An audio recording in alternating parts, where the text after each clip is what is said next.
Réunis au complexe Mohamed VI de football, des responsables économiques marocains, espagnols et portugais ont posé les bases d'un partenariat structuré en vue de la Coupe du Monde 2030.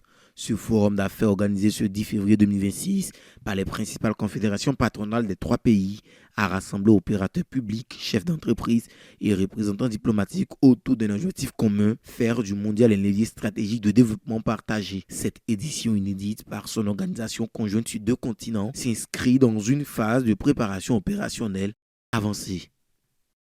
C'est une coupe qui pour la première fois sera organisée entre deux continents, africains et européens, mais aussi par trois pays.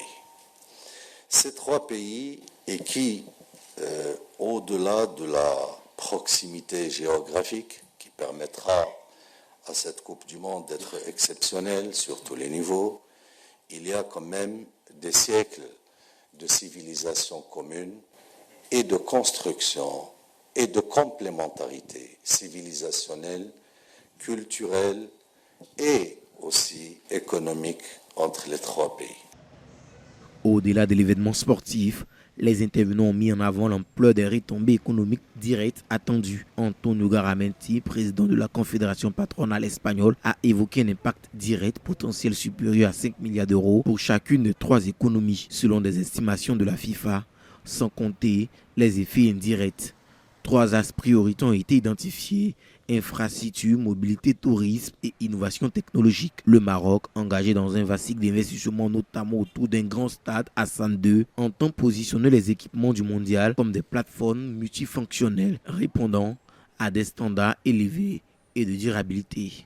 Le but de la réunion d'aujourd'hui entre les patronats espagnols, marocains et portugais, c'est de travailler ensemble sur comment faire de l'organisation de la Coupe du Monde 2030 un accélérateur économique et de croissance et aussi un accélérateur durable pour nos économies. Je pense que c'est une expérience extraordinaire qui va nous permettre aussi de lier une relation forte entre les deux continents, entre l'Europe et l'Afrique. Les échanges ont également souligné la dimension géostratégique du projet. Pour le représentant portugais, Nuno Gabriel Cabral, la Coupe du Monde 2030 constitue un pont stratégique entre l'Afrique et l'Europe.